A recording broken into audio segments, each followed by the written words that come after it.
You have heard the debate rage here between Anthony and myself. Dad jokes, where do you fall? There's only one way to determine a winner here, and it's by apparel sales. Mm-hmm. You have to give us money in order for us to answer this question. How else will we know? That's how everything's been solved since the dawn of time, is by consumer reliability. WeHaveConcerns.com/shop. Make your vote heard, y'all. By buying the No Dad Jokes t-shirt. Team Dad Jokes.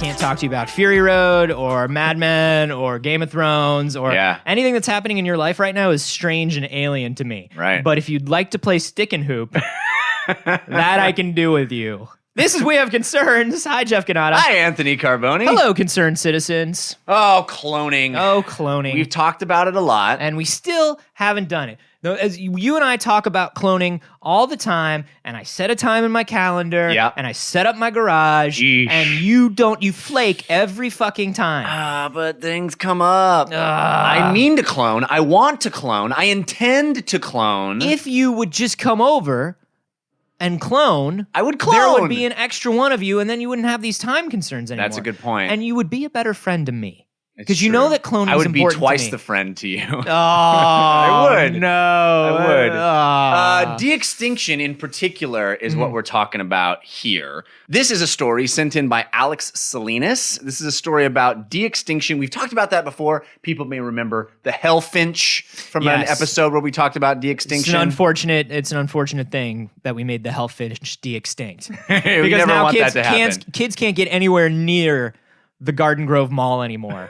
Because the hellfinches have set up over there. They're perched everywhere. You know, you feed a hellfinch once, and you think it's going to be fine, and then all of a sudden they want more kill meats or death.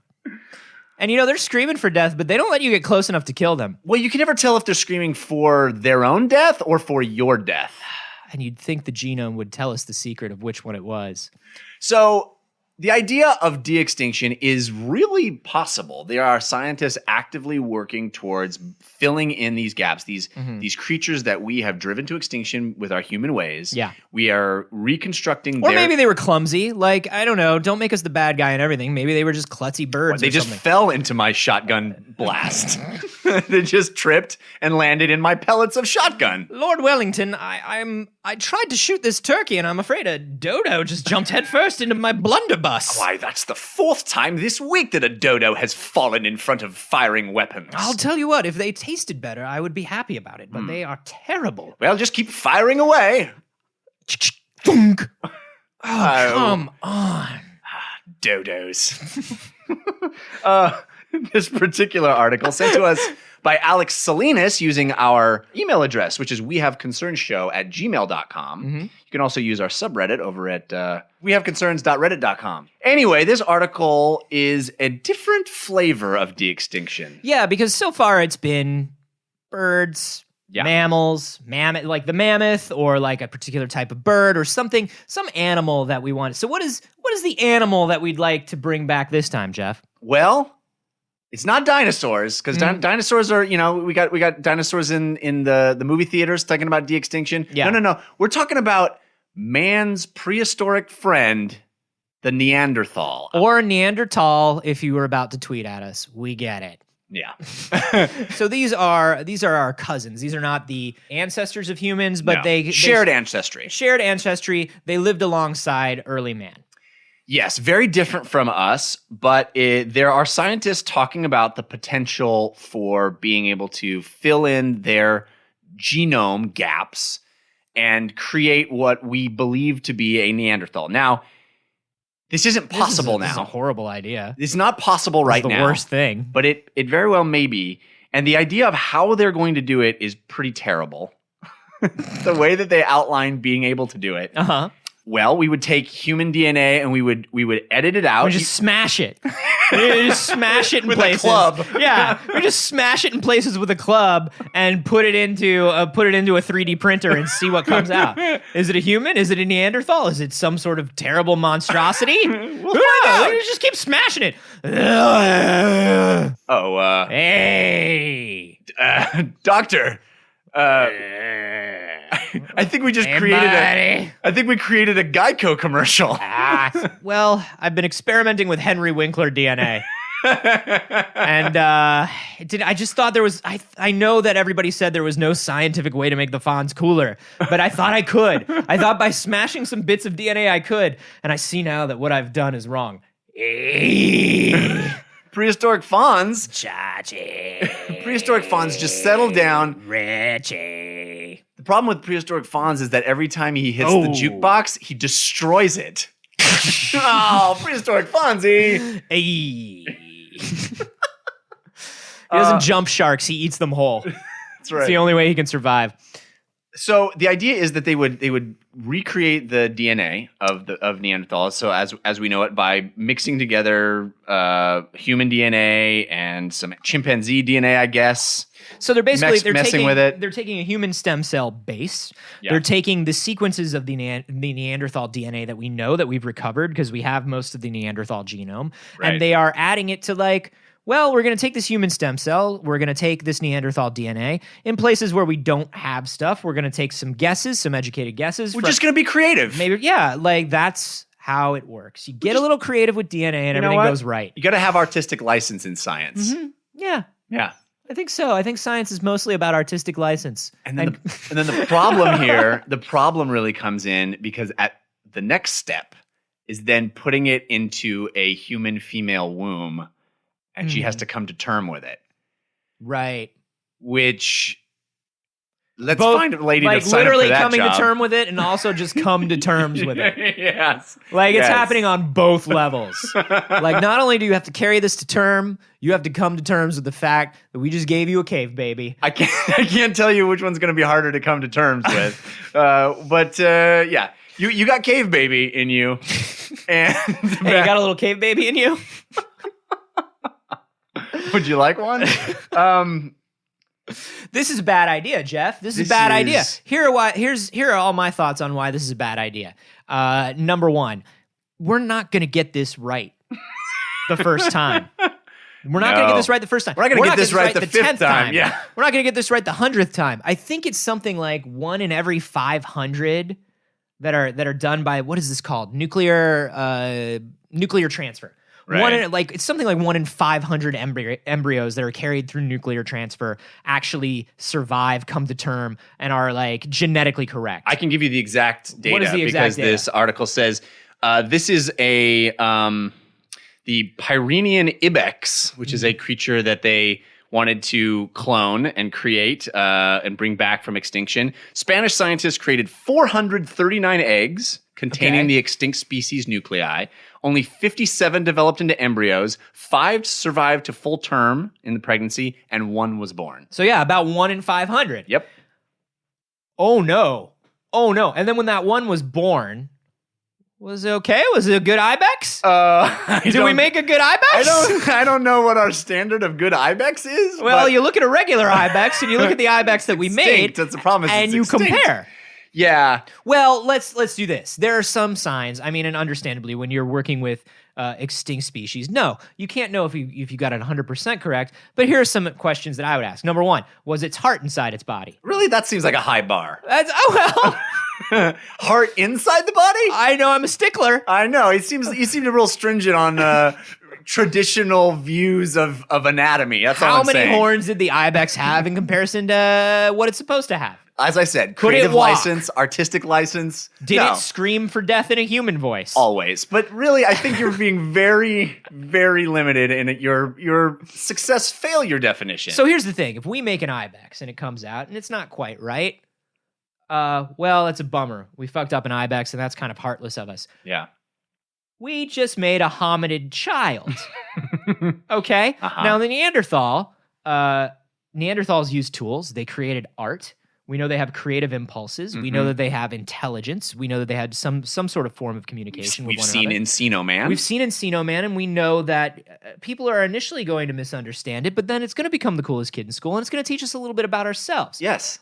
Or we fuck it up. And it turns out to be Pauly Shore. And we know immediately because, well, it's a hominid. It's human-like. Yeah. And we know that we did a bad job, and we created a thing that is supposed to think and feel and have abstract intelligence, and maybe we made it wrong, and we've created a thing that's human-like and is going to live a life of pain. This doesn't sound like you, Anthony Carboni. This doesn't sound like you. You're usually we can't make an omelet without breaking some eggs kind of guy. Sure. Let's try to break more ibexes first. Let's get that right. Here's where I'm coming from. Let's get that ratio 500 to 1 down a little bit. Let's start with that bird that guy was going to do, right? Yeah. We'll start with the bird. And when we get the actual pigeon instead of the hellfinch, and we consistently get pigeons instead of hellfinches, right? We move back up to the You're ibex. saying it's more of a batting average kind of situation. Yes. Yeah. Let's talk about how plausible and possible it is to do this consistently and correctly before we move on to something with human-like intelligence. Okay, so let's not skip to the third act of The Fly. right.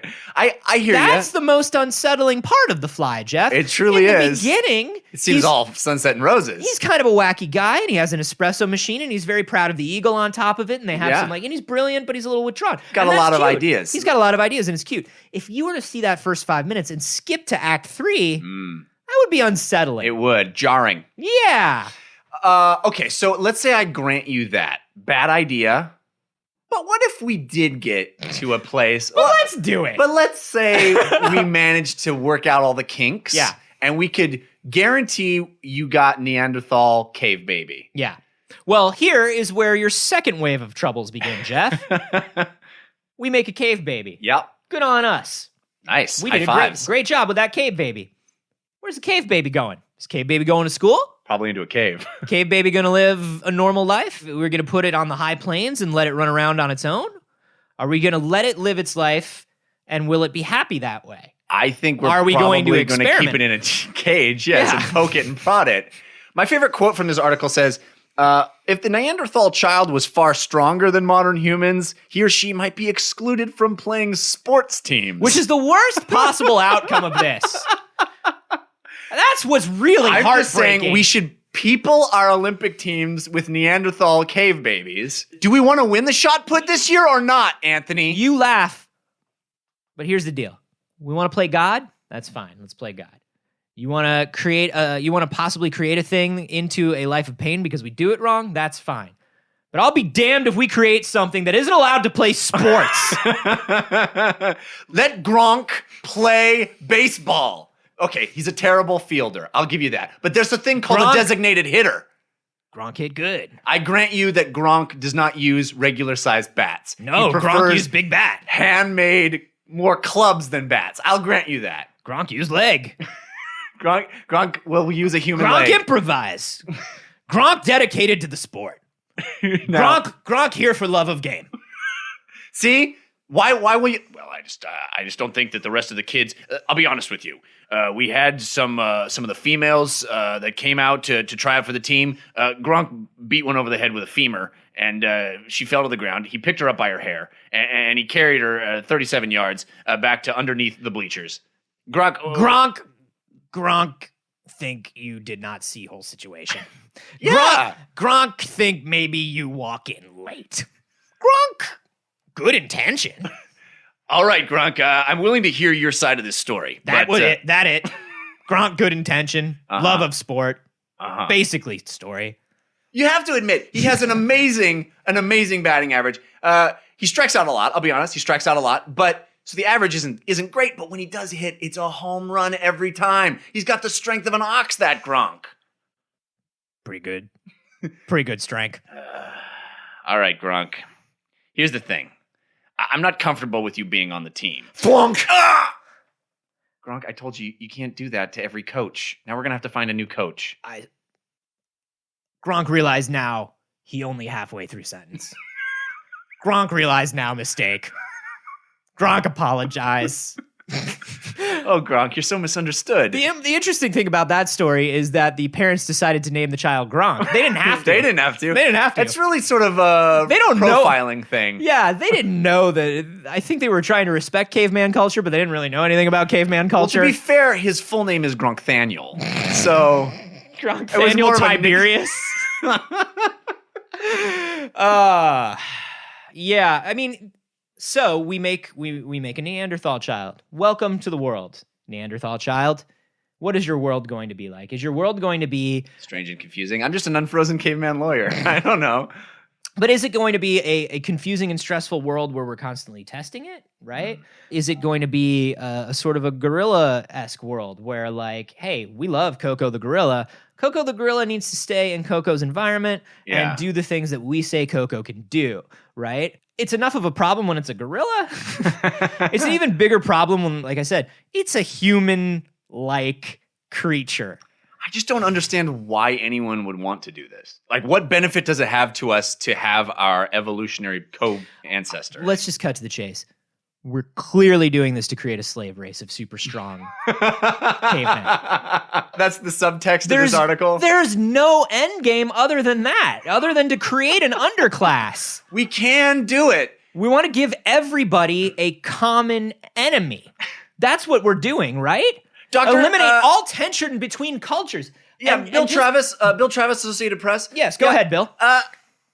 I appreciate what you're saying, and I think that the science is very impressive. Thank you very much, Bill. It seems to me, but what you're insinuating is that you can create these in large numbers, and they will do all of the jobs that we as human beings do not want to do, and will do it much more efficiently based on their high strength and infinite suggestibility. Bill, do you understand what insinuate means? Because I straight up said that. I've said that. We are creating an underclass to do our work for us. Right. That's what I said. Oh, so that's what the invitation email said. It said, come to UCLA and watch us create an underclass that will do all of our work for us and be our common enemy. Oh, I thought that was UCLA graduates as a whole. I completely misunderstood. No. We're strictly creating a caveman underclass to make us all feel better about ourselves. Caveman underclass. Yeah. So would we need to create some sort of cave housing for these cavemen underclass that... Bill, I'm going to back up and I'm going to ask you if you were trying to make a clever pun when you were talking about graduate students that perhaps I didn't catch. Because you said underclass. Yeah.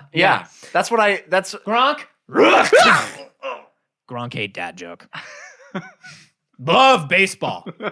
Love of game. Good intention. Hate dad joke. Maybe they're not so bad. Maybe we should create them. Maybe we shouldn't create them as an underclass at all. Maybe we should live among them. Just every bouncer at every club. Oh my God. Taking everything that is currently staffed by somebody who is a stereotypical social Neanderthal and just placing an actual Neanderthal into that position. Yeah. A new reality show. Great. Oh my God. Like, yeah, the new season of The Real World is like, oh yeah, well, this person is a liberal arts major and this person is in the military and this person wants to make it in music and this is a fucking caveman. He has dreams of being a baseball player. Live in a house. See what happens when people stop being polite and start getting beaten to death by cavemen. I mean, it's sponsored by Geico. Geico. Listen, Gronk good intention. Gronk good intention. You put finger in Gronk peanut butter. Gronk, but it's the community peanut butter. It was in the fridge. Not community. Gronk draw picture of stag on peanut butter. That's a sign for Gronk. That's barely a stag. I can't even tell that's a stag. And is that you don't know art? Is that Gronk is artist? Is that painted in human blood? Gronk have good intention. Earlier maybe Gronk in confessional. Gronk get heated. Gronk kill Sherry. Gronk sorry. Maybe we talk peanut butter. Gronk sorry. Hey, look, Gronk, he's just sitting in front of the fireplace, staring at the fire again. Hey, look, Gronk, is there a reason? I don't want to interrupt you when you watch your show. This is my TV time. This is Gronk living room time. I don't understand. Respect Gronk space time. No spoilers. No spoilers. How fire Gronk, the fire's gonna go out. Gah! Gronk tell you Gronk not seen fire.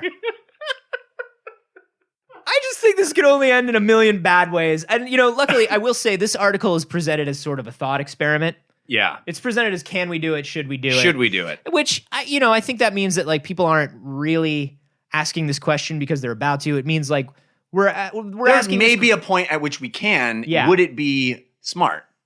No. No. That's the answer to all these cloning things. No. Unless, once again, like I said, I am getting old, but my brain is in good shape, and I need a young husk that looks just like me. You would get to put my. It's your own little Hodor. Yeah, but maybe taller. You get a Hodor that carries you around in a basket on his back. Yeah.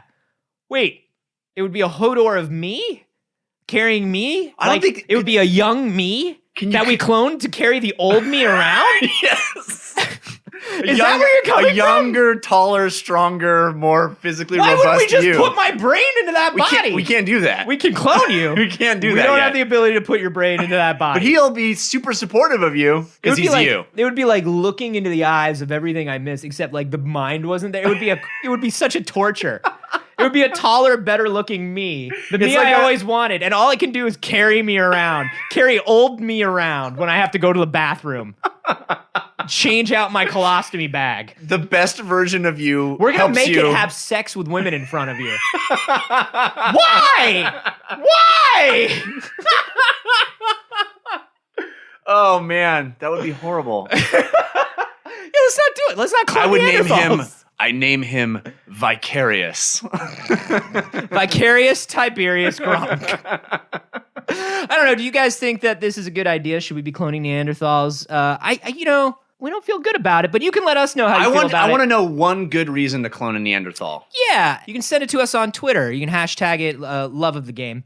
And I'm at A Carboni. I'm at Jeff Canada. If you've seen a story like this, by the way, that you want us to discuss, two ways you can send it to us. You can email it to us at wehaveconcerns@gmail.com. You can hit us up on Reddit. Our subreddit is wehaveconcerns.reddit.com. And hey, are you enjoying the show? I'm enjoying the show very much. Man, you know what would be a great thing to do if you're enjoying the show? Become a patron. Become a patron. Go to patreon.com/wehaveconcerns. Patrons get bonus content, monthly video hangouts, extra episodes with our guests, all kinds of cool stuff. Yeah. Go check that out. Plus, you help us keep the show running. That's patreon.com/wehaveconcerns.